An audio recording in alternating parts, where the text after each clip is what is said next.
മനസ്സിലാക്കേണ്ടത് ഓരോ പൗരോഹിത്യവിടെയും ദൈവജനത്തിന്റെ നിലവിളിയുടെ ഉത്തരവാണെന്ന് ഓരോ പുരോഹിതനെന്നത് എവിടൊക്കെയോ ഇരുന്ന് ആരൊക്കെയോ പണ്ട് പ്രാർത്ഥിച്ചതിന്റെ ഫലമാണ്.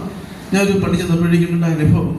ഒരു അമ്മച്ചി പറയുകയാണ് വെച്ചാൽ ഇവിടുത്തെ ഞങ്ങളുടെ വീട്ടിലത്തെ ഭയങ്കര പൈസ സാന്നിധ്യം ഉണ്ട്, ഇവിടുത്തെ പണ്ടെങ്കിലും ധ്യാനിക്കാൻ വേണ്ടി പോകും, അച്ഛന്മാരെ കാണാൻ വേണ്ടി പോകും. പക്ഷെ എനിക്ക് അതിനുള്ള ഒരു ആരോഗ്യമോ കഴിവിനെ കൊണ്ടൊരു ആരോഗ്യമോ ഞാൻ ഇങ്ങനെ എപ്പോഴും ദൈവമേ ശുശ്രൂഷിക്കുന്ന വൈദിക എൻ്റെ പള്ളി വന്നിരുന്നെങ്കിൽ ഞാൻ പലപ്പോഴും ഓർക്കാറുണ്ടായിരുന്നു പറയാം.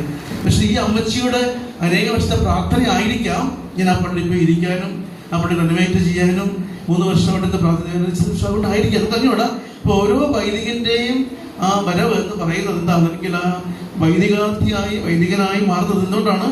ജനങ്ങളുടെ നിലവിളിയുടെ ഉത്തരം കൊണ്ടാണ്. പറയാം മോശയുടെ കർത്താവ് പറയുന്നുണ്ട്, എൻ്റെ ജനത്തിന്റെ നിലവിളി ഞാൻ കേട്ടു എന്ന് പറയുന്നുണ്ടല്ലോ. അതുകൊണ്ട് സന്തോഷിക്കാം. നമുക്ക് മനസ്സിലാക്കേണ്ടത് ഇപ്പം 1,00,000 പേരുണ്ടെങ്കിലും ഇവിടെ ലത്തിക്കുവാണെങ്കിൽ അച്ഛൻ പറഞ്ഞോ വന്നല്ലേ 1,00,000 പേരുണ്ടെങ്കിലും ഒരു വൈദികനുണ്ടെങ്കിലേ ബലിയർപ്പണം ഉണ്ടല്ലേ. അപ്പൊ നമുക്കതുകൊണ്ട് സന്തോഷിക്കുകയും പ്രാർത്ഥിക്കുകയും ചെയ്യാം കേട്ടോ.